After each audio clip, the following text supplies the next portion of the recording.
ดี แนะนำตัวในอยดูน้องละน้องซื้องาอายุ19 ปีชื่อน้องงาอายุ19 ปีผู้ชายอายุประมาณจักปีน้องละปัจจุบันประมาณ3-40ลงมา30-40ลงมา40ลงมาซะเนาะมักรุ่นใหญ่น้องละแบบว่ามีความเป็นผู้ใหญ่เพิ่นจะน่าจะมีความรับผิดชอบหลายกว่าอืมแบบเพิ่นนี่ก็แบบเคยเป็น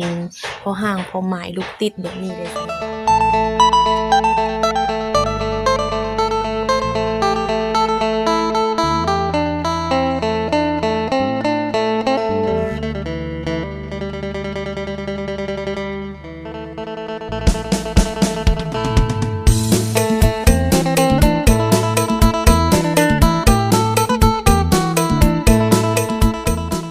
โอเคนะทุกคนเนาะมื้อนี้ก็มาพบมาพ้อกับสาวโสดเป็นครั้งแรกเนาะก่อนอื่นเข้าไปทักทายก่อนโดยสบายดีน้องล่ะ น้องสบายดี แนะนำตัวในอยดูน้องล่ะน้องซื้องาอายุ19 ปีชื่อน้องงาอายุ19 ปีอายุ19 ปีกำลังเป็นสาวทุกคนเลย อายุ19 ปีที่ผ่านมาเคยมีครอบครัวบ่น้องล่ะเคยมี เคยมีมาแล้ว แต่งงานอย่างเรียบร้อยแล้วบ่บ่หมั่นซื่อโอ้หมั่นซื่อ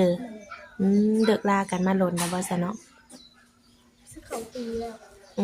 สิเข้าปีแล้วเนาะก็ตั้งแต่ว่าเลิกกับคนเก่าก็คือเป็นโสดมาเลยบ่แม่นโอ้โสดโลนเติบได้นี่นะเป็นจังได๋ก็ว่าผู้เจ้าผู้งามผู้บ่าวบ่เข้ามาจีบบ่ ก็มีอยู่แต่ว่าบ่ได้ลงบ่ถูกใจบ่ แม่น แสดงว่ามีสเปคเลยนี่มีบ่บ่อะบ่มีสเปคบ่มี บ้าผู้เจ้าผู้งามคือบ่มีสเปคมักผู้ชายอายุประมาณจักปีน้องล่ะปัจจุบันประมาณ3-40ลงมา30-40ลงมา40ลงมาซะเนาะแม่นโอ้40ลงมาทุกคนคันว่าเกินได้ซะน้องล่ะค่ะคุยกันเบิ่งก่อนคุยเบิ่งก่อนเนาะแม่นแต่ว่าทางน้องนี่ได้จำกัด40ลงมาเนาะแม่นกำลังพอดีพาหาพาสร้างเนาะน้องล่ะเลย คือว่ามักรุ่นใหญ่น้องล่ะแบบว่ามีความเป็นผู้ใหญ่เพิ่นจะน่าจะมีความรับผิดชอบหลายกว่าอืมอาจสิแบบนำพาเฮาเลยดีกว่าเนาะโดยอย่างเส้นแบบเพิ่นนี่ก็แบบเคยเป็นพ่อห้างพ่อหมายลูกติดแบบนี้เลยค่ะน้องล่ะการรับได้รับได้บ่เลย โอ้บ่ติเพิ่นเนาะเลย อืมในกรณีที่ว่าเพิ่นมีลูกติดลูก2ลูก3ก็ได้บ่ได้ โอ้รับลูกเพิ่นได้บ่น้องล่ะได้ได้เนาะเลย คือทางน้องยังบ่ได้มีลูกบ่บ่อืมก็เป็นแม่ห้างอายุ19 ปียังบ่ทันมีลูกเนาะแต่ว่าเป็นแม่ห้างก็งาม งามกว่าฮอดสาวโสดอีกเลยนี่นะเป็นได้ดินสงกรานต์ปีใหม่นี่ม่วนอยู่บ่ก็ม่วนอยู่มีครูอยู่บ่บ่มี เสียทีตรงที่บ่มีครูนี่แหละเนาะโดยมื้อนี้คือทางน้องออกมาเปิดใจนี่พร้อมโอ้ร่มเลยบ่น้องล่ะพร้อมเนาะและในกรณีที่ว่าเพิ่นนี่อยากสร้างครอบครัวกับน้องเลยซะก็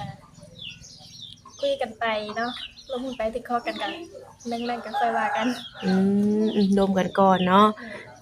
แม่นเนาะน้องล่ะเนาะคนเฮาก่อนสิตัดสินใจใช้ชีวิตคู่กับไผก็ต้องร่วมกันก่อนเนาะและทางน้องอยากศึกษาเบิ่งใจกับเพิ่นนี่ประมาณจักเดือนน้องล่ะ2-3 เดือนหรืออาจจะไวกว่าหัน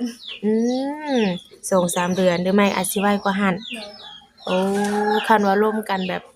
แบบผู้ใหญ่เนาะอาจสิไวกว่า 2-3 เดือนก็มี คันว่าสร้างครอบครัวแล้วนี่ไปอยู่นำสามีได้บ่ก็มีก็คิดยากเนาะเพราะว่าอยู่เรือนนี่กับแม่อยู่ผู้เดียวบ่มีผู้อยู่นำแม่คืออ้ายเพิ่นก็สร้างครอบครัวออกไปแล้วคือทางน้องนี่มีพี่น้องกันจักคนมีอ้ายกับเอื้อยแล้วก็น้อง3คนน้องนี่เป็นลูกสาวหล้าแม่อ๋อคันว่ามีสามีนี่ต้องให้เพิ่นมาอยู่นำแม่นบ่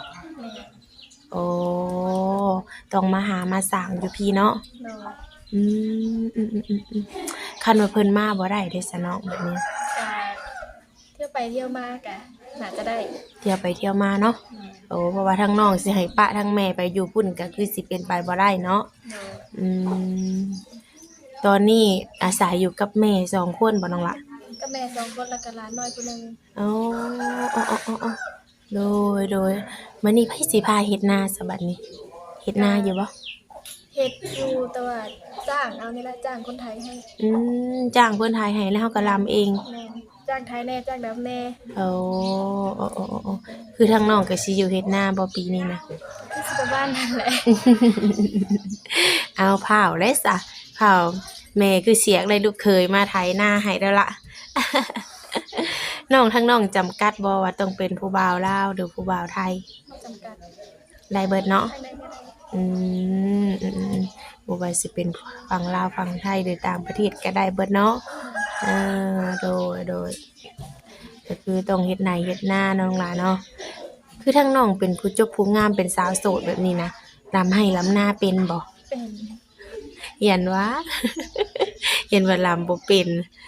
คือลำเป็นเนาะ จำเป็น เฮ็ดแนวอยู่แนวกินได้ซะน้องละ เป็นให้ได้ทุกอย่าง โอ้เฮ็ดได้ทุกอย่าง แม่น อืมคือทางเอื้อยสิถามว่าน้องก็มีความฝันอยู่บ่บ่มีบ่ มี โอ้แบบในชีวิตนี่อยากเฮ็ดอยากขายหยังอยู่บ่ ก็มีความคิดอยากเปิดห้างขายของซ้ำอะ อืมเปิดร้านขายของซ้ำเนาะต้องใช้งบประมาณหลายบ่น้องละ ก็หลายน่าจะหลาย น่าเสียดายเติบเนาะ โดย โอ้คันว่ามีทราบผู้ใหญ่เนาะที่ว่าเพิ่นนี่อยากโอ้อยากลมน้ำน้องนี่นะน้องละ โดย อยากได้น้องเป็นแฟนสิลงทุนลงหยังให้แบบเนี้ยนะทั้งน้องนี่พร้อมสิเปิดใจให้เพิ่นอยู่บ่ ก็ต้องลองเว้ากันเบิ่งก่อนเนาะ อือันนี้ก็ยังให้คำตอบบ่ได้เฮาต้องร่มก่อนเนาะแม่นความน้องว่าหั่นแหละคันสิตัดสินใจปุ๊บปั๊บแล้วก็อย่ามันผิดพลาดมาเนาะน้องล่ะเนาะโดยมักผู้ชายแบบใดซะน้องล่ะ บ่มีสเปคเนาะแบบใดก็ได้ แต่ว่าคุยกันถูกคอเฮาเว้ากันเข้าใจกัน ซำนี้ โดย ว้าดีใจใจคอเพิ่นเด้มักคนใจร้อนใจเย็นบุคลิกของเพิ่น ก็สิว่าเย็นโพดก็บ่ดีร้อนโพดก็บ่ดี กลางๆซะเนาะคือทั้งน้องเป็นคนใจร้อนใจเย็น ก็แล้วแต่อารมณ์ แล้วแต่อารมณ์พาไป แล้วแต่สถานการณ์เนาะ เออโดยเออแบบหน้าตาเพิ่นเด้สนองละจำกัดบ่ บ่ นั่นแหละก็ได้ แม่น อืมบาดแสดงว่า FC เอื้อยนี่มีสิทธิ์จีบทุกคน อาชีพของเพิ่นเด้น้องมัก แล้วแต่เพิ่นไปเฮ็ดอาชีพหยังก็แล้วแต่เฮาคุยกันเฮามักกัน ได้เบิด ได้เบิด โอ้อาชีพอิหยังก็บ่ติเนาะ โดย อ๋อ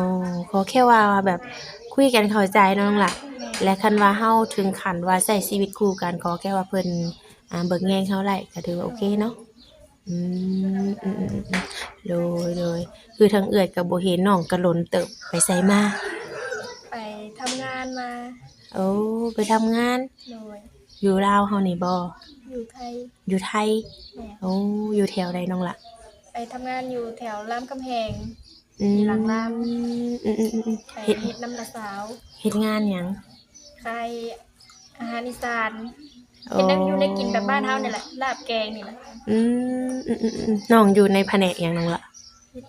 อาหาร เฮ็ดอาหาร แม่น ป้าจะเฮ็ดกับข้าวกับน้ำนี่ได้ แม่น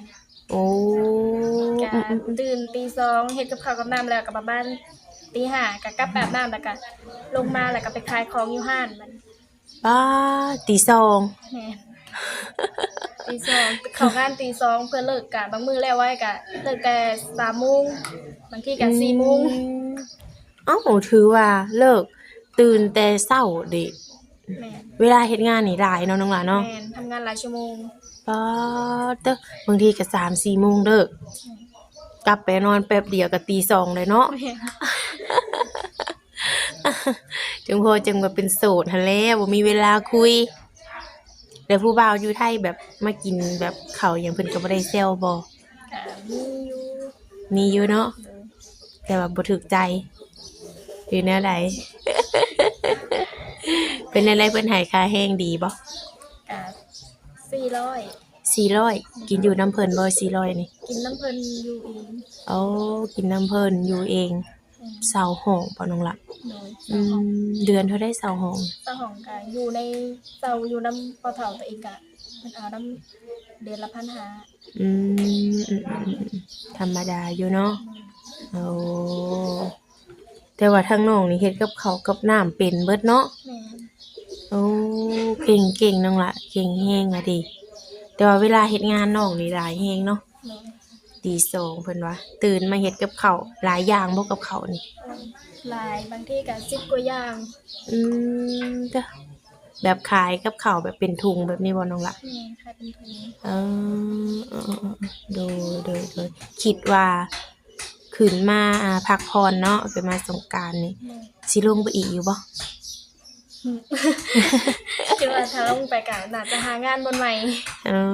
คันว่าลงไปนี่บ่อยู่บ่อนเก่าแล้วแต่ได้เมื่อยอยู่บ่ ก็บ่เมื่อยแต่ว่า มันตื่นเช้าโพด เนาะตีสองกำลังม่วนได้น้องหลานเนาะ มันเป็นกำลังเป็นเวลานอนกับตื่นนะ เลยคิดว่าสิไปเฮ็ดบ่อนใหม่เนาะแล้วทางน้องนี่มักเฮ็ดงานหยังน้องล่ะ ก็มาเฮ็ดงานในพวกร้านกับข้าวนี่ โอ้เป็นร้านแบบขายกับข้าวกับน้ำเนาะร้านอาหารนี่ยังก็ได้เบิดเนาะแต่ว่าแบบงานขายเสื้อผ้าหรือว่างานบ้านนี่มักอยู่บ่ งานบ้านบ่มัก บ่มักเนาะ เลย โอ้ ตอนเป็นงานบ้านมันอาจจะแบบเฮ็ดตลอดนะ อืมแม่นเนาะเพราะว่าเราต้องอยู่กับเจ้านายเนาะอาจสิแบบไปใส่ลำบากเนาะน้องละแต่ว่าน้องก็ได้ไปเที่ยวอยู่บ่อยู่ไทยนี่ ไม่ไป มีวันหยุดอยู่บ่ บ่มี บ่มี วันหยุด ป้าเดือนหนึงได้ซะ ถ้าว่าหยุดก็หยุดได้แต่ว่าเพิ่นก็ทักขาแห้งเฮาเพิ่นก็แบบว่าเพิ่นจ่ายมื้อต่อมื้อนี่นะ จ่ายมื้อต่อมื้อคันเฮาหยุดก็แม่นบ่ได้เงินโอ้แต่เดือนหนึงน้องหยุดอยู่บ่ บ่ บ่เมื่อยบ่น้องละ เมื่อย เมื่อยอดเอาบ่ เมื่อยก็ โอ้เดือนหนึงบ่ได้หยุดเลยนี่ นับถือน้องแฮงอะดิก็คือว่าแหละเนาะไปเฮ็ดงานเนาะเฮาไปเป็นลูกจ้างเพิ่นเมื่อยก็คือว่าแหละอดเอามื้อนี้ก็เลยว่า เป็นโสดเอาน้องละออกมาเปิดใจหาคนโอ้คนร่วมไปก่อน แต่ว่าเรื่องคู่ชีวิตนี่ก็เอาไว้ทีหลังเนาะคันว่าถูกใจก็ค่อยว่ากันนะน้องละ อืมในกรณีที่ว่ามีครอบครัวแล้วก็ต้องเอาคนที่ว่าพร้อมมาอยู่นำเนาะมาสร้างมาสาอยู่พี่ คือทั้งแม่แบบทั้งแม่ทั้งพ่อแบบนี้เลยซะน้องละพ่อเพิ่นไปใส่พ่อ พอนอนแล้ว โดย เสียแล้ว โอ้พ่อเสียแล้ว โดย ก็คือยังแต่แม่เนาะ แม่ อ๋อเพิ่นบ่ได้แบบสร้างครอบครัวใหม่บ่ แม่ อืคืออยู่น้ำลูกน้ำเต้าเนาะโดยก็คือเป็นกำลังใจให้ทางน้องเนาะสู่ต่อไปให้แล้วน้องหลายออกมาเปิดใจในมื้อนี้ก็มีช่องทางให้ทางหนุ่มๆเฮาบ่ มีหยังแหน่ ลาย มี LINE เนาะโอ้อันนี้แหละสิ่งที่สำคัญคือ LINE นี่แหละน้องหลายเอ้ยเพราะว่าทาง FC เอื้อยเพิ่นก็สิดินแต่ทาง LINE เนาะ แม่ หน้าตาเพิ่นก็บ่จำกัดเนาะ โดย นิสัยเพิ่นก็คือขอแค่ว่าคุยกันเข้าใจก็คือโอารมณ์ได้เนาะ ถือว่าผู้จบผู้งามบ่มีสเปคเป็นของตัวเอง ผู้ชายแนวใดก็ได้สีผิวเพิ่นนี่จำกัดบ่ได้อีกโอ้เป็นคนผิวลำแรงหรือว่าเป็นคนผิวทรงสีก็คือไล่เนาะมักผู้ชายสูงผู้ชายต่ำน้องล่ะ สูงก็สูงกว่าน้อง สูงกว่าน้องเนาะน้องสูงเท่าใด ประมาณ150 โอ้150เอาสัก155ขึ้นไปซะเนาะ โดยกินข้าวเช้าแล้วมื้อนี้น่ะ กินแล้ว ได้ยังกินมื้อนี้ ในแกงไก่กับเป็นซีน แกงไก่กับปิ้งซีนซื้อบ่ เอามาเป็นฮันดอง โดยก็คือทางน้องนี่เฮ็ดแนวอยู่แนวกินเป็นแม่สีเดือนนี่ได้เนาะโอ้นี่แหละหนุ่มๆเพิ่นตามหา หลายๆคนก็มักหักที่ว่ามักผู้หญิงที่ว่าเฮ็ดกับข้าวกับน้ำเป็นสิได้แบบดูแลเพิ่นไล่เนาะ เดี๋ยวแซ่บทุกอย่างแล้วว่าเฮ็ดนี่ ก็แล้วแต่ถึกปากจะกินเนาะ แล้วแต่ผู้มักเนาะแต่ทางเอื้อยคิดว่าแซ่บแหละจังเฮ็ดกับข้าวขายได้เนาะต้องแซ่บแหละน้องหลาเอ้ยอันนี้ก็เป็นเฮือนเป็นซ่านของน้องเองแม่นบ่นี่นะ แม่ อืมถือว่าคันว่าเอาสามีมาก็คันว่าอยากลงทุนก็มีแต่ว่าเปิดร้านขายของเนาะน้องหลาเนาะเฮือนซ่านก็ต่อเติมเล็กน้อยก็ถือว่าโอเคแล้วเนาะโดยแล้วก็โอเคเนาะทางเอื้อยก็มามาร่วมนำเป็นครั้งแรกเนาะ แม่ จังไรก็ให้น้องพบพ่อคนที่ดีๆเด้อน้องลาเด้อเข้ามาในชีวิตให้เจอคนที่ว่ามักหักแล้วก็ถึกใจเนาะ โอลมกันแบบผู้ใหญ่ก็คือน้องนี่เอา40ลงมาเนาะ แม่ เกินหันก็คือขอพิจารณาเบิ่ง แม่ โอลมกันเบิ่งคันว่าถึกใจก็ค่อยว่ากันเนาะโดยทางเอื้อยก็สิขอตัวกลับก่อนได้อน้องลาเด้อบัดนี้เด้อโดยสบายดี